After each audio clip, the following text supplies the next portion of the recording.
Salut, Luc Lafontaine de Branding Humain. Ta valeur et la mienne est différente. Es-tu capable de vendre toute ta valeur? Pour moi, ce qui est important, c'est l'être humain qui est en arrière. Branding, là, on est tous. On a toute notre couleur, on est tous différents. Quand je me regarde dans le miroir, là, j'ai quelque chose de spécial, ça m'appartient. Bien, bonjour ma gang de Plus que Parfait. Aujourd'hui, j'ai l'honneur de recevoir Hélène. Bonjour Hélène. Bonjour.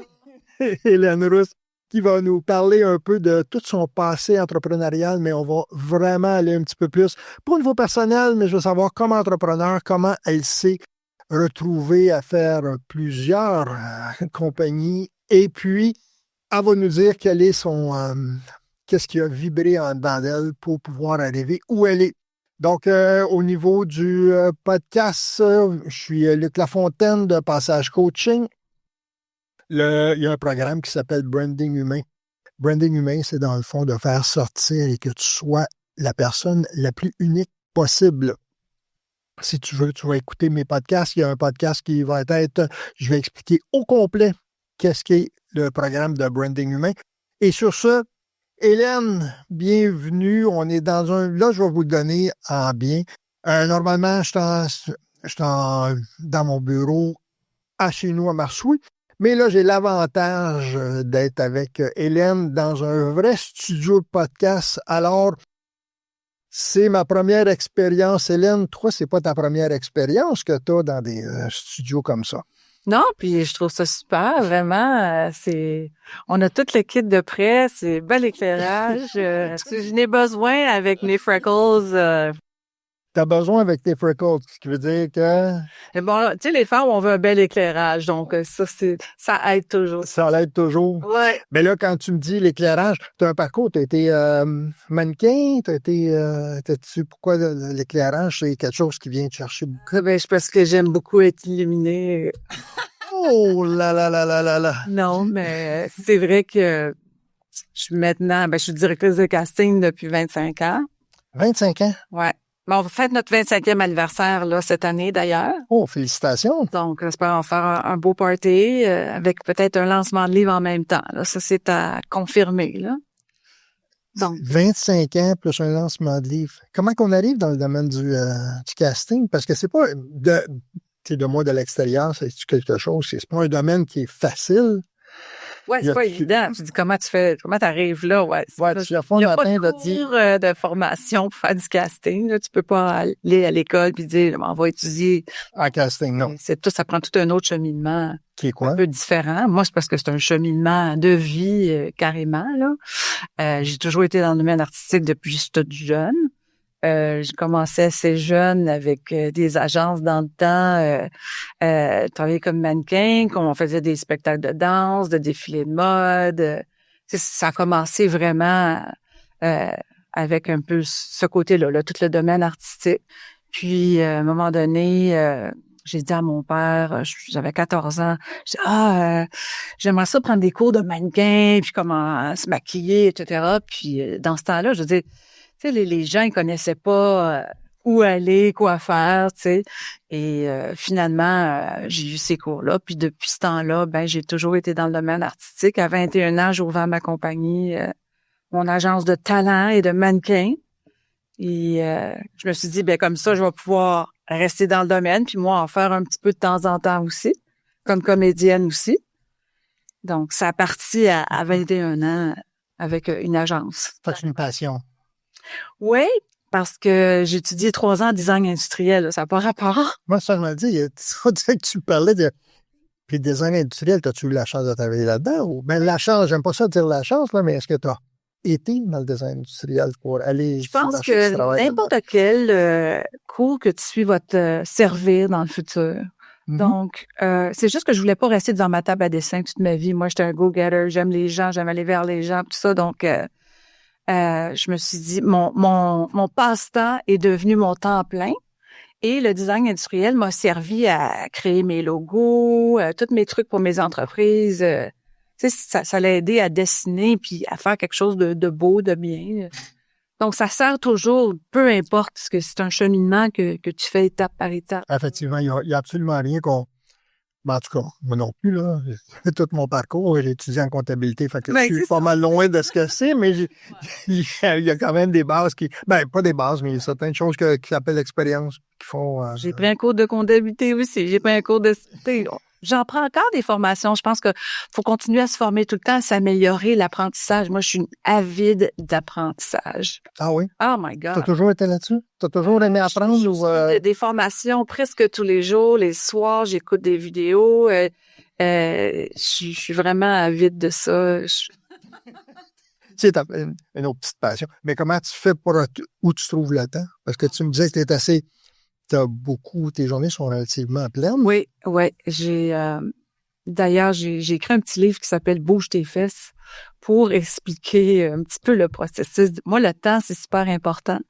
Et je suis un agenda papier encore parce que j'aime gribouiller dessus. T'as encore un agenda Donc, papier? je l'ai aussi électronique pour la business, mais j'ai mon agenda, puis je book ça. Moi, mes to-do lists sont non-stop. Tu sais, je veux dire, on n'arrête pas d'en mettre. Et normalement, je fais toute la journée, puis le soir, je fais tous mes autres projets on the side. Puis je travaille normalement jusqu'à 11h, des fois minuit. Mais je fais ça 4 soirs semaine, où je fais des événements, du networking. T'as des journées remplies? Ouais, je me garde le vendredi soir à moi. Puis c'est le dimanche. Le dimanche, c'est comme, oui, ça, je me le prends. C'est la journée où tu fais rien. Ouais, et c'est rien ou presque, là. On a Jamais eu de problème de ça. fini en âge. Lavage, ménage, etc. OK. J'ai un ami qui peut aller chez vous. Je sais pas s'il fait le lavage, mais je sais qu'il fait le ménage, ces choses-là. Fait que je pourrais parler, parce qu'on l'a rencontré. Mais parce que si tu fais pas le lavage puis le ménage le dimanche, tu vas travailler. Ben, ouais, mais non, mais d'autres activités. j'essaie de couper, ouais, j'essaie vraiment de couper. Puis je pense que regarder des longs métrages, des séries, je suis en cinéma, donc j'ai pas le choix de regarder tout ça. Hier soir, il y avait les Oscars, ou quand il y a des événements comme ça, il faut que je regarde les nouvelles séries, les nouvelles choses qui sortent, pour être toujours à l'affût aussi des nouveaux comédiens. Tu sais, je suis toujours à la recherche de talent en tant que directrice de casting, donc c'est important pour moi de vraiment regarder un peu tout ce qui se passe pour aller chercher des talents spécifiques. Alors, moi, ça me fait, parce que j'ai donné un discours sur le maximum. Je pense que ton maximum est assez élevé dans ce que tu es capable de faire. Des gens dans ton entourage, sont-ils capables de te suivre ou il faut qu'ils t'appellent puis disent, écoute, Hélène, on voudrait prendre telle date, telle heure pour juste te parler 15 minutes? Oui, je prends les rendez-vous. Définitivement. Même pour prendre de tes nouvelles, il faut que je prenne un rendez-vous avec toi puis te dire, ben Hélène, j'aimerais ça prendre de tes nouvelles demain après-midi vers 15h. Est-ce que tu es Ça dépend. Laisse un message, puis quand je peux rappeler, d'habitude, j'appelle entre le point A et le point B en voiture, le temps de se rendre au point B. Ben, on fait des appels, on fait des choses qu'on n'a pas le temps dans le jour. Donc, il faut maximiser notre temps. Je pense que c'est important d'avoir... Tout est équilibre dans la vie, tout est une balance. Moi, je vois la tarte vraiment bien divisée entre le travail, les amis, la famille, les passions, les voyages. Ça, c'est juste une question d'équilibre, dans le fond. Tu as toujours été comme ça? Même quand tu étais jeune ou t'es... Ouais. Moi, j'aurais aimé ça avoir une montre à rebours, mettons, de 82 ans à rebours pour savoir combien de temps qu'il me reste. Combien de temps qu'il te reste? Ils doivent en vendre, ces montres-là, tu sais. Ben, il y a bien du monde qui voudrait l'avoir, hein, mais pourquoi 82? Ça vient d'où, ça C'est un chiffre que je me suis dit, je vais vivre jusqu'à 82. OK. Fait que dans le fond, le centenaire, c'est pas dedans pour toi, Ça là. pourrait être 150, là, mais on verra où est-ce qu'on est rendu dans la technologie avec le clonage et tout. T'aimerais se faire cloner? En tout cas, moi, je continue... c'est ça. J'avais l'agence de talent puis de mannequin pendant longtemps. J'ai ouvert ici, mais après ça, je me suis associée avec une compagnie à New York qui s'appelait McDonald Richards, qui s'appelle encore McDonald Richards. Et après ça, on a ouvert une agence en France. Puis là, on a échangé les mannequins entre Montréal, New York, Paris. Fait que pour pouvoir avoir des nouveaux visages, puis pouvoir soumettre ça. Mais à un moment donné, le nom anglais, ça fonctionnait moins bien pour le Québec. Donc, je me suis comme séparée de ça et je l'ai ouvert sous le nom de Focus International. qui a duré une douzaine d'années, une quinzaine d'années, en fait.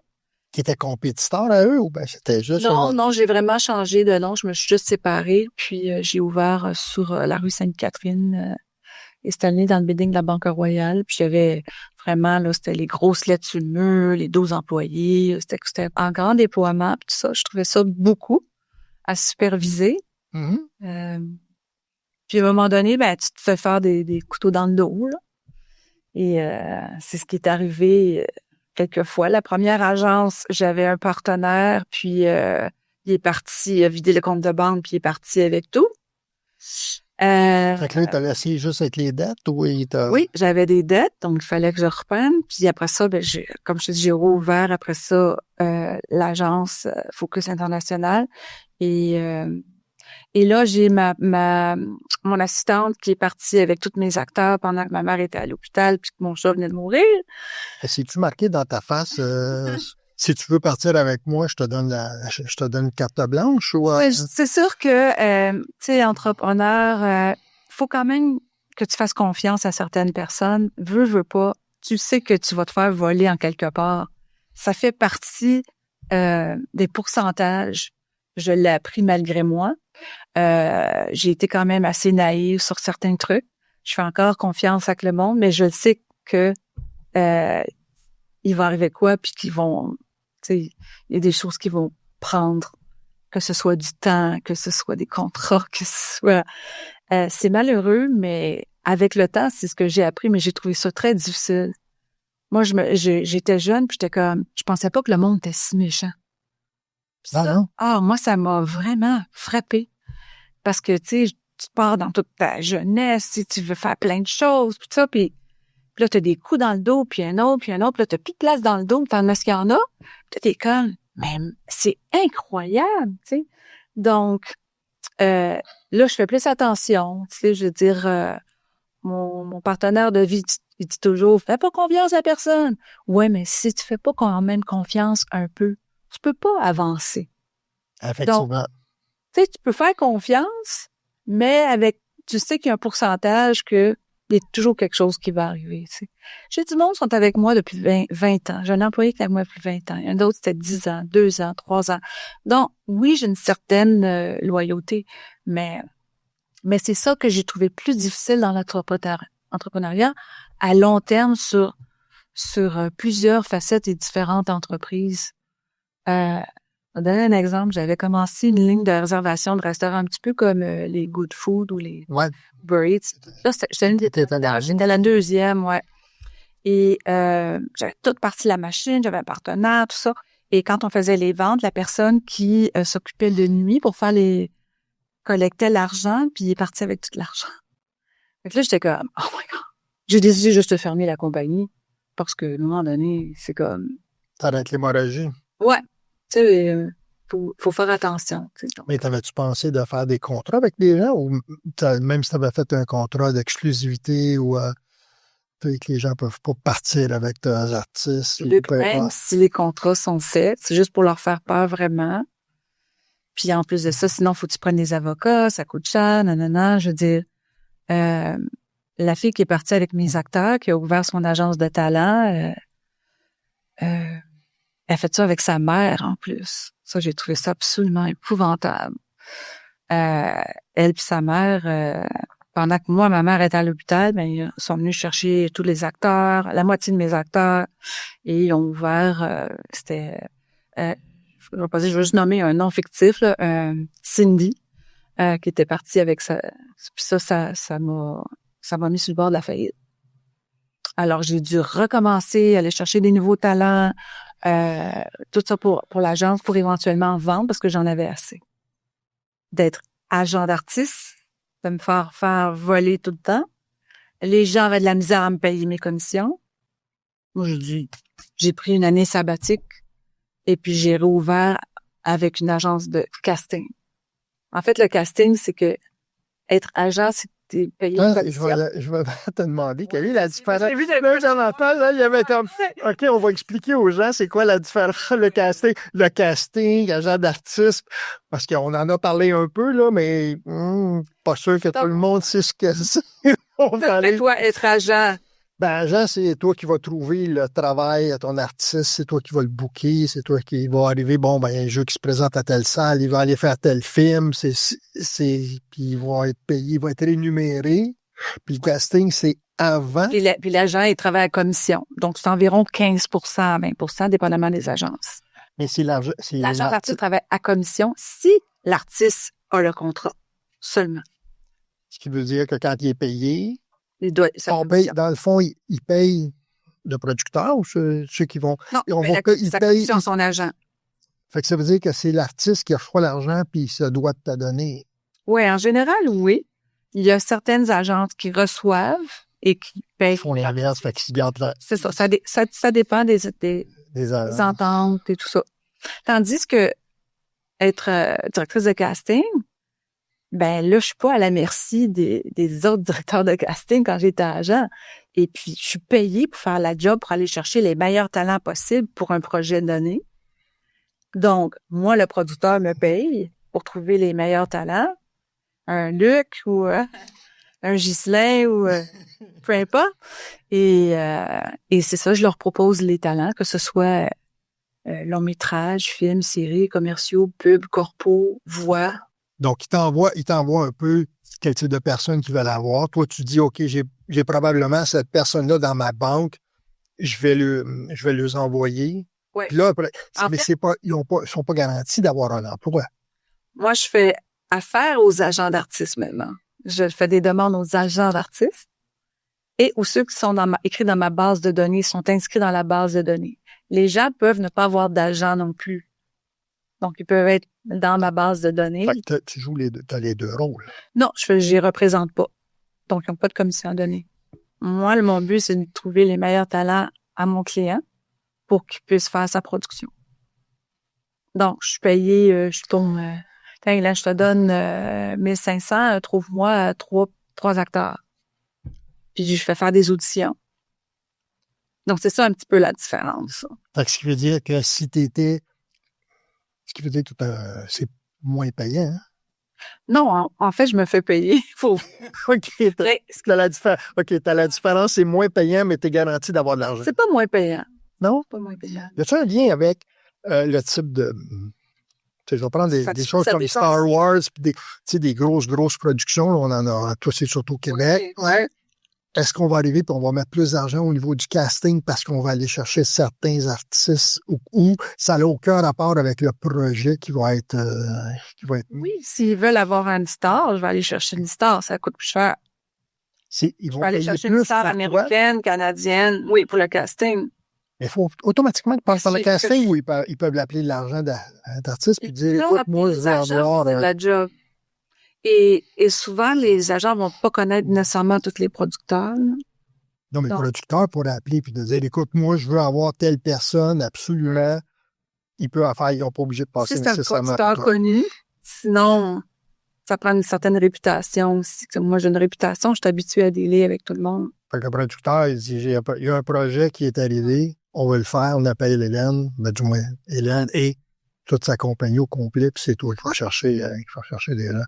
Fait que c'est un travail. Alors, jusqu'à les figurants. Soit on cherche toutes sortes de figurants dans la prochaine saison d'une série qu'on s'en va faire présentement. Donc, on cherche du monde tatoué, du monde, des punks, des fétiches, tous les genres, toutes les grandeurs, des gens en chaise roulante, des amputés, you name it. On cherche vraiment de tout. Parce qu'on a fait aussi la série Le Vestiaire, qui était vraiment... Oui, effectivement, je regardais ça. C'est ça. Écoute, c'est un casting difficile. Effectivement, c'est une émission qui était... Écoute, je suis resté un peu bouleversé en le regardant. Je ne sais pas pourquoi. C'était... je l'ai regardé, puis pour moi, tu sais, je veux dire, les gens qui sont... c'est plus eux autres, ils les appellent les normaux puis les pas normaux ou quoi, mais quand j'ai regardé ça, j'ai fait comme... OK, j'avais un malaise. Ah ouais? Puis j'essaie de comprendre pourquoi. Puis effectivement, quand j'ai pensé... Ouais, quand j'ai vu ça aussi, j'ai fait comme... OK, c'est pas évident de trouver du monde comme ça. C'est une recherche. Oui, parce que dans le fond, il peut avoir un handicap, mais est-ce qu'il est bon à télé? Est-ce qu'il est présentable? Est-ce que je vais pouvoir faire un bon artiste? Fait que dans le fond, si on prend cette émission-là, Le Vestiaire, c'est toutes des gens que vous avez découverts et vous avez dit, OK, cette personne-là a un potentiel d'aller plus loin. Il faut aller chercher les potentiels, même tous les figurants, c'est ça, c'est autant de recherche parce que c'est toutes des spécialités souvent. Tu sais, si tu veux, je veux 2 sumo, c'est pas évident les sumos au Montréal. Ouais, dans le fond, il y a des. Tu veux dire, est-ce que ça met un stress? Parce que dans le fond, est-ce que le producteur va faire affaire avec plusieurs agences de casting ou il est dédié? Oui, on est seulement une douzaine de directrices de casting au Québec. Mais c'est une directrice de casting par projet. Parce qu'on fait une recherche, on va aller vers les mêmes agents, right? En général, les mêmes agents d'artistes, on va leur demander leur poulain, eux autres qui nous suggèrent des gens pour tel et tel rôle. Donc, j'aime vraiment ça, le casting, parce que ça me fait travailler avec les créatifs directement. Donc, avec les réalisateurs, les producteurs, vraiment les agences de création, c'est beaucoup plus gratifiant, je dirais, que quand j'étais agent d'artiste. Ouais. C'est gratifiant, pourquoi? Parce que tu connais le projet à l'arrière, tout ce qui se passe avant que ça arrive vraiment à la télévision, peu importe. Tu veux rendre leur vision, tu veux leur donner tout cru devant les yeux. Donc, ils ont une vision de ce qu'ils recherchent. Des fois, ils l'ont pas toujours, mais j'aime ça leur présenter des talents qui disent « Ah oui, c'est en plein ça que je cherchais, mais c'était pas la description qu'ils m'avaient donnée. » Mais nous, on s'en fait une job de leur donner de entre là et là, même s'ils veulent ça au milieu, on va leur donner un petit peu de ça puis un petit peu de ça. Puis on va mettre beaucoup de diversité là-dedans aussi, parce que des fois, ils ne pensent pas. Fait que dans le fond, tu as ton imagination. Fait que dans le fond, il faut que tu connaisses tout le projet. Il faut pas qu'ils... Dans le fond, ils mettent tout sur la table puis ils disent « Voici ce que tu as. » Puis là, toi, tu peux en général, oui. On a toute la description des personnages. Quel âge, quelle ethnie, quel physique, quel accent qu'ils veulent. Autant dans les voix, parce qu'on fait beaucoup de langues aussi. Parce que... Tu dis le doublage? On fait le doublage. On fait tous les castings des voix en toutes les langues. Le doublage. Et on a un studio de son à l'interne, donc ça nous aide à faire les auditions et les enregistrements également. Donc, c'est cool. Y a-tu un stress qui se met là-dedans? Non. Tu peux pas te tirer du tout. Le producteur, il arrive chez vous, puis tu dis, je prends le mandat. Y a-tu des mandats que tu dis, ben, j'ai pas personne? Ou les seuls qui sont très difficiles à trouver, c'est les Autochtones. Ils sont plus difficiles à trouver. Donc, eux, je leur donne les portes ouvertes. Ils peuvent s'inscrire gratuitement chez nous, sinon c'est 30$. Mais tous les Autochtones, que ce soit comme là, je cherche des gens qui parlent Ojibwe. J'ai beaucoup des gens qui parlaient Inuktitut. Donc, c'est très, très pointillé, les langues. Le Nahuatl, qui est la langue des Incas, on a booké ça pour des jeux vidéo. On fait des jeux vidéo, séries animées, etc. Donc, c'est très pointillé. Mais moi, j'aime le défi. Moi, mon motto, c'est on trouve l'impossible. On vous trouve l'impossible. Et on aime ça avoir des défis puis aller chercher vraiment. Puis moi, je trouve ça gratifiant, ça. Reconnu dans le domaine, parce que vous avez cherché des gens qui n'existent pas ou que les autres agences de casting ont pas. Fait que c'est la façon de se démarquer. Oui, je pense que j'ai une bonne base de données. J'ai un beau nouveau site web depuis même pas 1 an et demi. C'est totalcasting.ca. Et ça donne vraiment un ensemble. Si quelqu'un veut en savoir plus, là, c'est vraiment bien décrit. S'il y en a qui veulent s'inscrire, ça explique tout le comment, le pourquoi. Ça, c'est la dernière entreprise que toi, t'en as eu d'autres. Oui, ben j'ai Agile Entertainment qui est pour le doublage. Je suis aussi inventeur, donc j'ai une invention pour les chats et les chiens qui s'appelle Pethold. Donc, c'est pethold.com. Et c'est ça. Donc, ça, c'est un autre truc qu'il faut que je m'occupe, que j'ai moins de temps. OK. Pour les chiens, pour les gens. Les petits chiens et chats devaient aller vers moins. Et puis, je suis auteur aussi. Donc, j'ai... Plusieurs temps dans ton acte. Ouais. Fait que c'est pour ça que tu es obligé d'avoir une liste de to-do. Oui, il faut faire la to-do list. C'est super important. Tu l'as fait que la gestion de temps, pour toi, c'est important. Tu l'as fait, ta to-do list, tu l'as fait la veille pour... À mesure. Est-ce que tu es capable d'accomplir? Comment tu finis ta journée, là? Puis c'est quoi qui rend heureux ou heureuse? Eliane, de J'ai dire... accompli beaucoup de ma to-do list, oui. Moi, j'aime ça cocher. Ça, c'est fait, ça, c'est fait. Je fais plein d'arbres dans mon agenda, puis des flèches, puis tout ça, là. Donc, je suis artiste de temps en temps aussi, à faire des peintures. Ben, d'être encore sur papier, ça m'hallucine. Ouais! Ah, écoute, je pensais pas là, que je rentre dans sa coche. Ben, le téléphone rentre dans sa coche Là, encore plus. Là. Parce que dans mon petit livre que j'appelle Bouge tes fesses, en anglais, c'est Get off your touche. Et j'explique sur les stickers. Parce que des fois, tu n'as pas le temps de réécrire comme c'est un agenda papier. J'écris ma to-do sur des petits stickers. Je le mets plus loin quand j'ai pas le temps de les faire. Fait que si ça bouge, les stickers, j'ai pas le temps. Il y a un temps où parce qu'on dit que quand ça fait une semaine que tu n'y as pas touché, ça veut dire tu le feras jamais. Non, ça peut prendre 6 mois. Des fois, certains projets, il y a des trucs par priorité. Il va toujours par priorité. Qu'est-ce qui est plus urgent? Ouais. T'as commencé ta gestion de temps? T'avais-tu toujours eu ça à l'intérieur de toi quand t'étais jeune? Oui, moi, à l'école, moi, j'étais déjà chop-chop. J'allais à l'école privée. Dans l'autobus, en revenant, je faisais déjà mes devoirs en arrière pour arriver chez nous, que je puisse faire autre chose ou jouer ou whatever. Donc, je voulais tout finir. Pourquoi perdre le temps dans l'autobus à attendre comme ça? Moi, je faisais mes devoirs tout de suite. Fait que j'ai toujours été avec le temps. Et un de mes stand-up comiques que j'admire beaucoup, c'est Yvon Deschamps. Et Yvon Deschamps a fait un monologue sur le temps. À un moment donné, j'avais acheté son livre, tout ça. Et moi, je faisais beaucoup les concours de Miss Montréal, Miss Rive-Sud, je gagnais plein de concours. Puis ça, un de mes talents, je faisais du stand-up comique, mais sur le temps que j'avais un peu pris de Yvon Deschamps. Parce que le temps a toujours été important pour moi. Puis chez nous, j'ai plein d'horloges partout. Sont tout ça dans la même heure? C'est des belles horloges. OK, mais c'est pas des horloges pour savoir à Paris. C'est quoi, comme on peut voir dans certains endroits, là, tu sais, t'as Paris, Londres, puis Montréal, ils ont tout.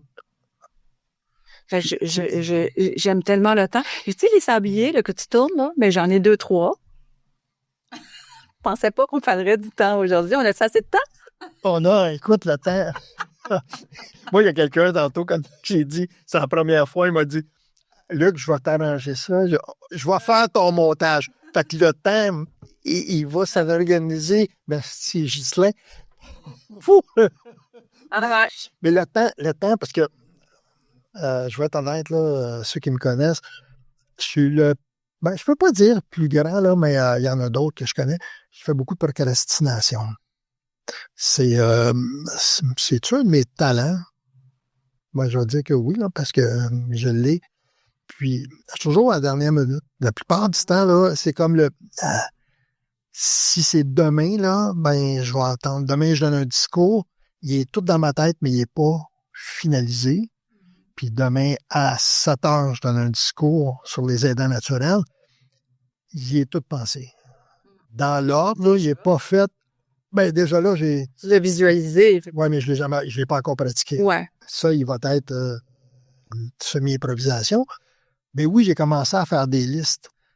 Mais c'est gratifiant quand je fais des coches, là. C'est ça. Mais des fois, j'en mets tellement. OK. Pour ça, je te demandais, si tu as une liste de 50 choses à faire, tu dis-tu, il faut que je les fasse demain ou non. Tu te donnes de dire, si j'en ai une dizaine de faites, c'est correct. Mets des post-it, Luc. Mets des post-it. Là, tu n'as pas d'agenda papier. Ah, non. Mais tu peux te les mettre dans le miroir. Dans le miroir chez vous. Puis il va être dans ta face jusqu'au temps que tu le fasses. Ouais, j'ai un déficit d'attention. Fait que je vais-tu me souvenir où est-ce que j'ai mis le post-it? C'est ça dans le miroir chaque matin, tu le vois, hein? Ouais, même. En avoir tellement, je pourrais même plus me raser. Fait que, je vais faire quoi? Je vais aller dans une autre pièce pour pouvoir le faire. Puis je vais te dire, ah oui, c'est vrai, il faudrait que j'aille faire ça. Ah, je vais me perdre. J'adore. Et je trouve ça, depuis jeune, mes anciens clients, il faisait une liste de to-do, puis ces choses, puis c'est la façon d'être des bons entrepreneurs. Les gens vont le faire, vont apprendre, vont faire une liste. Ben, j'ai donc de la difficulté à le faire. Mais quand je le fais, je suis satisfait. Ben, c'est ça. En fait, j'en parle de la procrastination dans les aussi. C'est de ça?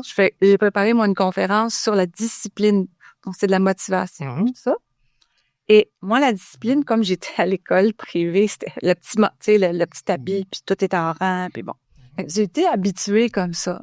Mais tu peux créer une nouvelle discipline, mais c'est de créer une nouvelle routine. C'est tout un sujet, mais je me suis créé une nouvelle routine pour cette semaine. Tu sais, je me suis fait d'autres buts. Tu sais, je me lève, puis je me mets de la musique motivante, puis je me mets à danser pour un mini-workout de 5 minutes que j'ai pas le temps sinon. Je me fais des petits trucs comme ça, puis c'est de se créer une routine et de la suivre. Une fois que t'as pas ta routine, ça va devenir de plus en plus naturel, puis tu sais, ça vient comme là, c'est comme c'est huilé tranquillement, et puis tu peux te discipliner toi-même parce que personne d'autre qui va sortir le fouet. Fait que c'est à toi-même de te discipliner. Mais t'es pas stressé? Parce que là, tout est encadré de dire aujourd'hui, j'ai pas de hache à faire, là. J'ai pas de lavage, pas de ménage, pas rien, là.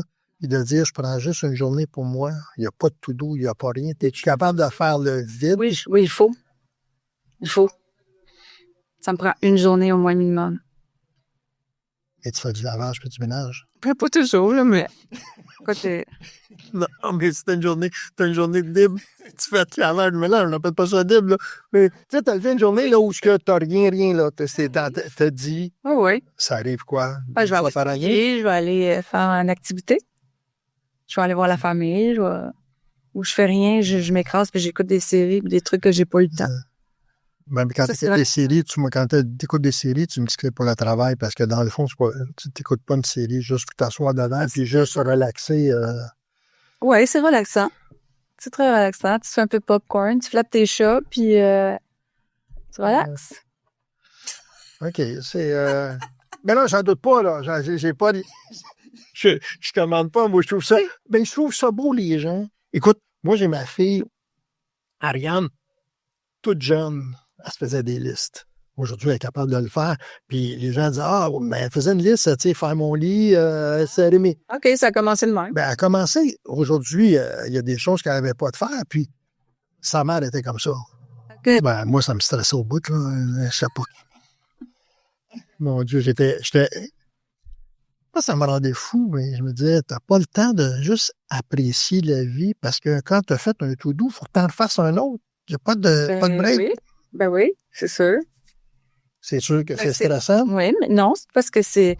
Après ça, t'as l'accomplissement, comme tu dis, le feeling d'accomplissement, puis t'avances tes dossiers. Oui, c'est un fait. Moi, j'avance. Puis, c'est... on s'en allait pas là, mais je suis content d'avoir parlé. Ça va probablement me changer ma façon de faire, parce que oui, effectivement. Ça fait plaisir de partager. C'est parfait, là. Oui, parce qu'on partageait tantôt, juste avant l'entrevue. Moi, j'ai dit que je vais faire un discours sur les aidants naturels. Puis t'es aidante naturelle pour combien? 2-3 personnes? Deux madames que tu as dit que c'était des mamans d'adoption. Oui. Fait que à l'intérieur de ce qui veut dire que c'était ta liste de to-do, à l'intérieur, c'est marqué. Ils sont dedans aussi. Ils sont dedans. Oui. Ils sont dans l'horaire. Ils sont dans l'horaire de dire, OK, bon, ben là, ils sont là entre 1h, 1h15, on va les voir. Dis quel jour je vais passer. Quel jour je vais passer. Quelle heure, tout. Mais tu vas pas jusqu'à dire qu'est-ce que tu vas leur parler, là. Je vais les chercher, les amène magasiner. Oui. C'est hallucinant. D'avoir tant de choses que ça, puis être capable de s'occuper d'une business. Parce que t'en as fait plusieurs business, là. Puis ça, là-dessus, on va... J'en ai un autre aussi, mais c'est ça. Mais il y a un bon podcast que j'ai écouté hier d'un certain Ghislain Roy, là, qui parle de faut faire attention. Des fois, quand on a trop de business, il faut vraiment s'organiser, là. C'est bon, ça. mais je pense que Ghislain me disait que tu ne peux pas te faire fourrer. Oh, excusez le mot, là. Tu ne peux pas te faire avoir par des gens que tu n'as pas confiance. Puis quand je l'avais entendu dire ça, le fait que moi, c'est un fait. Moi, c'est les gens qui m'ont qui m'ont eu, c'est avec ça que j'avais laissé ma confiance. Fait que c'est un peu ce que tu as dit tantôt. Ben, c'est ça. Ça, c'est la morale de l'histoire, mais tu sais, t'en donnes un peu, puis t'en laisses un peu, parce que veux pas, tu sais. Il y en a des très bons, il y en a des moins bons. Puis entre ça, ben, il y a toutes les à peu près. Fait que, il faut travailler avec ça. Écoute, Hélène, très belle entrevue. En passant pour tout le monde, Hélène, puis on a parlé tantôt de Ghislain. Il va y avoir une entrevue spéciale. Hélène et Ghislain, je vais les avoir en entrevue. C'est deux beaux entrepreneurs, des gens qui ont relevé beaucoup de défis. Puis on va aller chercher comment ils ont vécu ça comme personne. Parce que beaucoup, on va dire aux entrepreneurs, « Ah, tu as besoin d'un défi, puis c'est pas grave, tu vas avancer, puis tu vas progresser. » Ben, à l'intérieur de chacun des personnes, il y a vraiment peut-être un petit stress qui va monter. Hélène, elle nous dit qu'il n'y a pas de stress, mais je suis pratiquement sûr que c'est. Hein? Ça dépend. Ben, ça paraît pas avec l'éclairage. Fait que sur ça, sur ça, la gang. Hein, ça m'a fait plaisir. Alors, oublie pas, si tu veux être plus que parfait, viens voir sur mon site web, passagecoaching.ca, inscris-toi, puis on va t'amener ailleurs, puis tu vas être différent. Sur ça, à la prochaine!